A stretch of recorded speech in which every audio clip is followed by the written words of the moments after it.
Good evening. I'm Anatoly Anatolisa, and this is Patriots Must Rise. Um, Tonight, I wanted to talk to you about a trend that seems to be happening, definitely in Vancouver, definitely in Portland, Oregon, um, where companies are actually overlooking their own policies to push a woke agenda. More specifically, and my favorite arch nemesis, C-tran, their their ranking officials are telling the drivers um, not not to push for the fare on the bus. Other things like the they've always had a long-standing policy of having headphones if you wanted to listen to music. Otherwise, you had to turn off your music.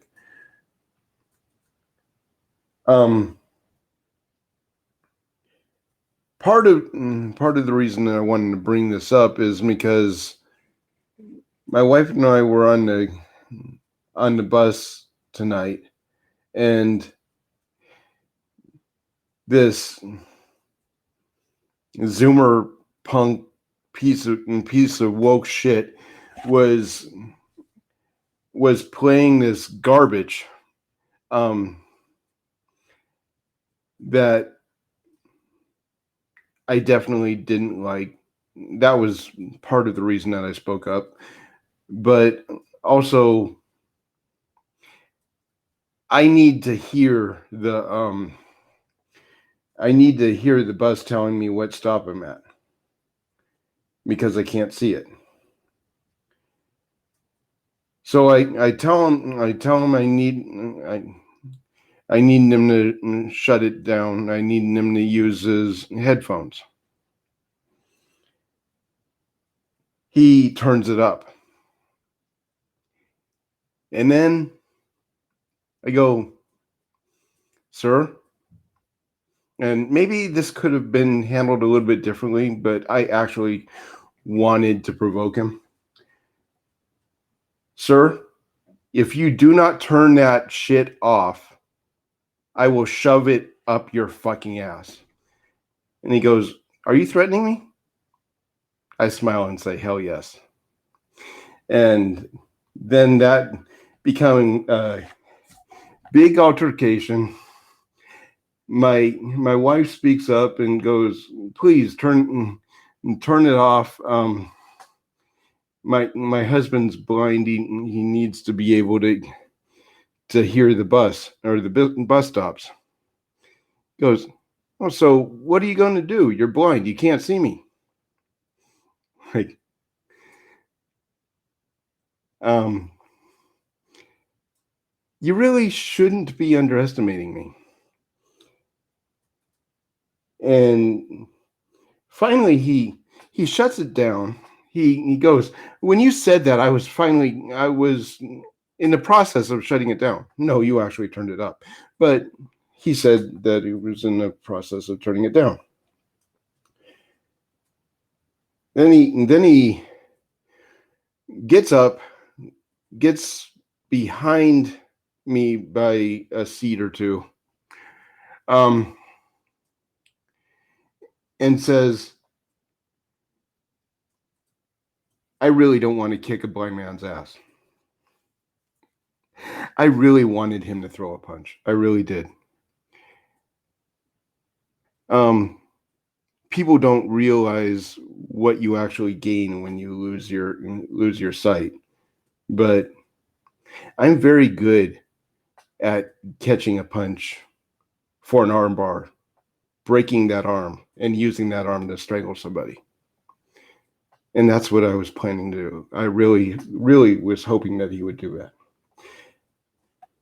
Anyway, um, apparently, the bus drivers, according to my wife, are voicing concerns where these senior these bus drivers that have been driving for 17 years or longer, about to retire,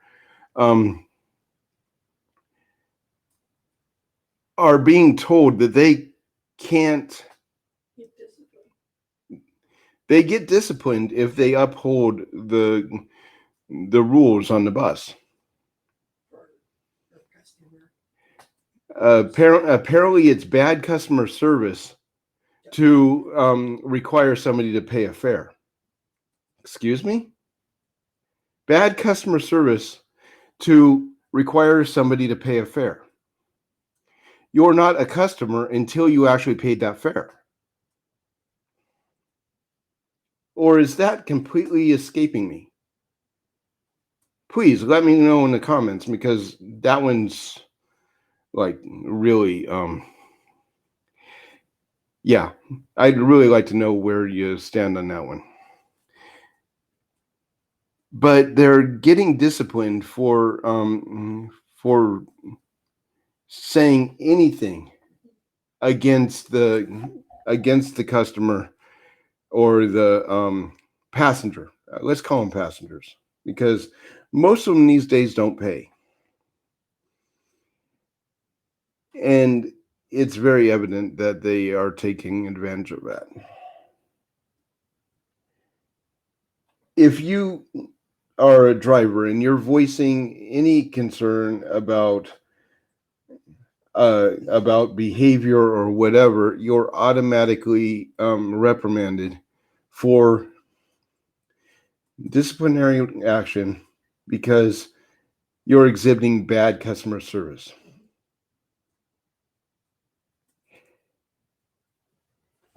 If you're in Vancouver, please do me a favor and go to the Yelp websites and the customer rating websites and rate C-tran as low as you possibly can. And be honest. Give them your experiences. Because we need to get rid of these people that are making these policies where these drivers are actually being reprimanded for doing their job. Because we have good drivers that are trying to do their job, and all they want to do is do their job and do it well, and they're being told that they're not allowed to, and they want to quit.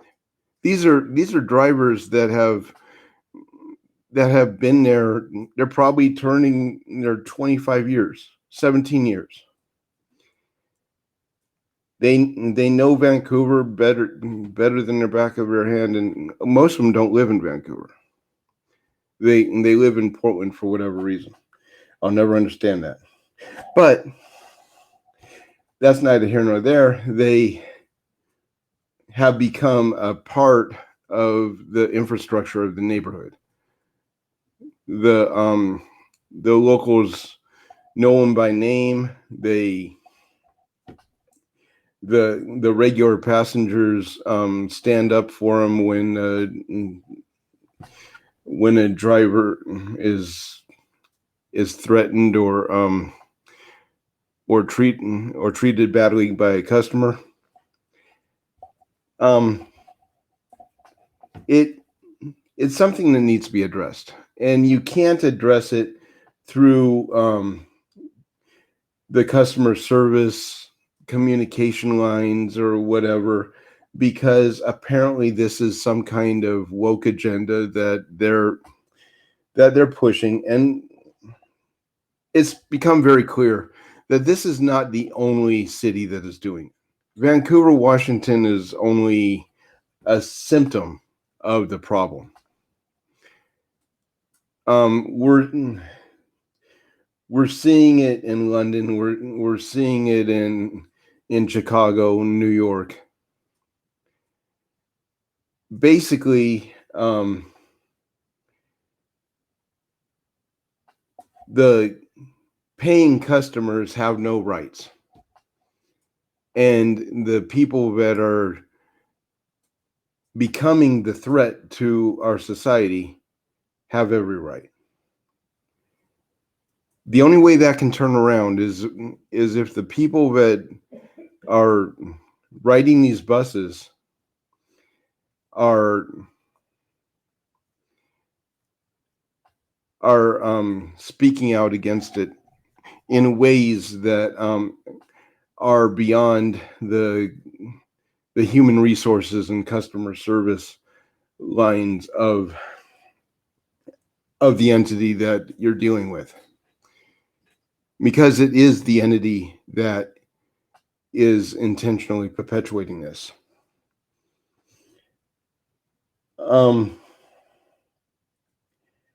A couple weeks ago, and I didn't put anything. I didn't put any weight on it. First of all, it's London. I happen to be in Vancouver, Washington, on the other side of the planet. But Russell Brand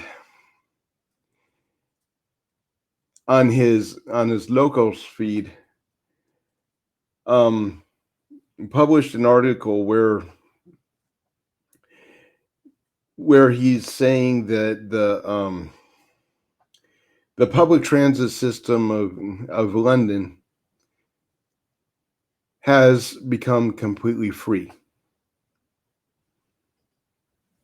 Okay, on the surface, that sounds great to anybody that rides the bus. On the surface. But here's the problem when a city starts doing that. You're attracting people that don't have shelter, that are using the buses as shelter. They're not clean. They leave the trash behind. I'm talking used needles, whatever's in their pockets. It becomes a health hazard. Because if they don't have to pay, they do not need to get off of the bus. And this time of year, it's raining 24/7 in London, England. So these homeless transients are, that, by the way, are mostly illegal, are using the bus system similar to the way homeless have in New York on the subway system, and Chicago, and in Portland, Oregon on the Max, for the sole purpose of shelter.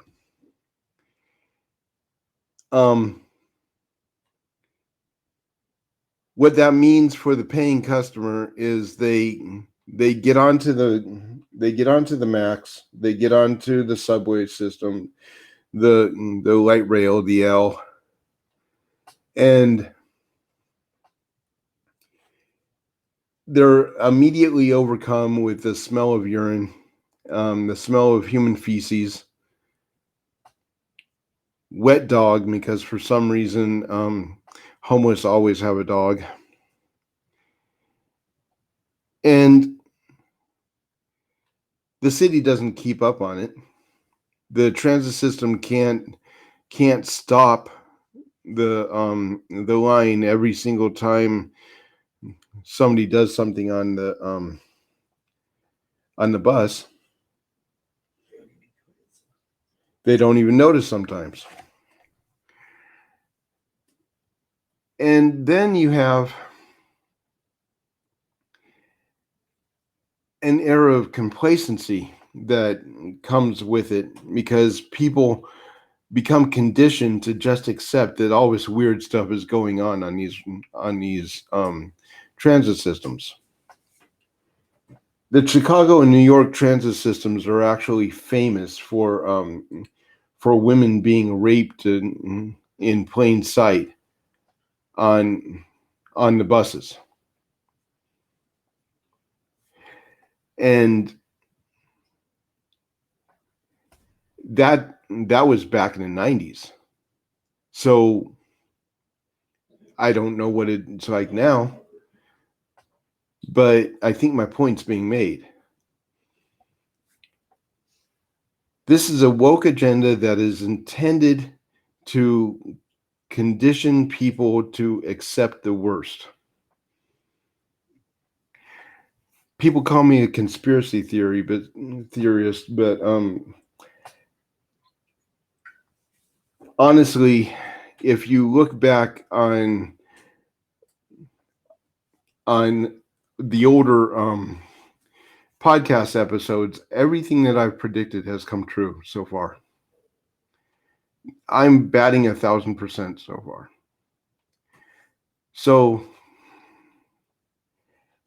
that's not to brag. It's just the fact that I'm using common sense. I'm using a basic algorithm of how humans work, and I'm reconstructing the crime scene one step at a time. Before you even see the podcast. And it tends to work. You can use the same method to figure out who's going to be the next president of the United States, which horse is going to win the Kentucky Derby. It's not infallible, but it's definitely more accurate than a general hypothesis. So, where does that take us? What is the end game of this socialist agenda that is so destructive, intentionally destructive, mind you, that we are supposed to just look the other way when these criminals come on to our public transit system and the drivers can't do anything. I've noticed that we aren't actually seeing security on the major lines anymore, which is actually kind of disturbing.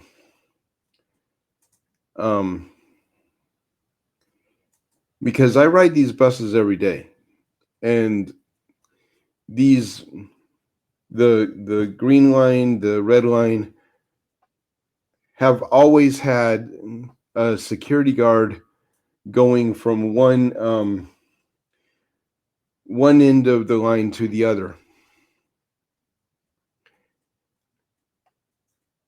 checking fares and so on. But now they're not supposed, or now the driver's not supposed to make a big deal about somebody not paying. So security is not needed, I guess. That's kind of disturbing, because security is there for more than just the punk that's trying to skate through the turnstiles. It's there to protect a teenage woke punk from a 50-year-old man that's ready to rip his throat out, like me. And honestly, I don't see a loss in or to society with the death of a woke kid at all. So I was actually really looking forward to into breaking every bone in that kid's body by the time the cops get there. It really was. But he took for granted that that would be a disadvantage. And he backed down, making the excuse that he didn't want to beat up a blind man. But man, I wanted to beat the shit out of him. Anyway, guys, this is something that isn't as prominent in the news as a lot of the stuff that we talk about, but it is definitely a trend that's damaging to society. For one thing, Vancouver has voted down an extension of the yellow line max, which is the light rail in Portland, across the bridge in downtown Vancouver for the past 20 years. And the reason Vancouver's always voted it down is because the small business owners in downtown Vancouver got it in their head that the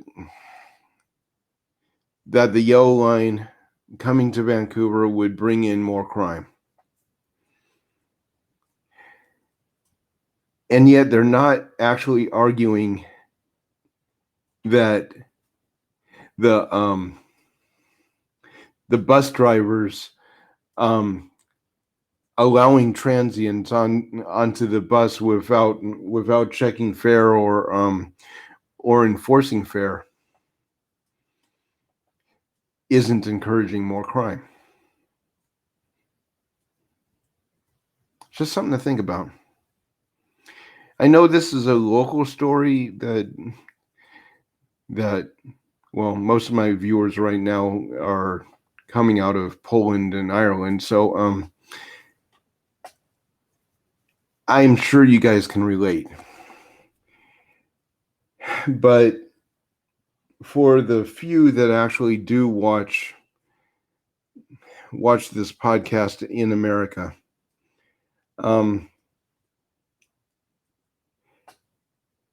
this is a trend that I believe will probably be coming to your town soon, if it hasn't already. And it's only going to escalate.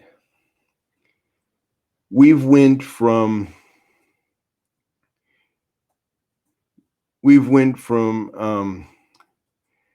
maybe one or two homeless camps in Vancouver to at one point a tent on every street corner. In fact, they pitched their tent right below a sign that says no trespassing. That's how bold they actually are.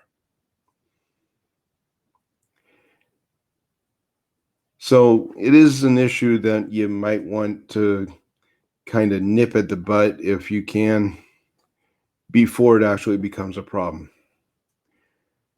I'm Anatoliana Chalisva. This is Patriots Must Rise.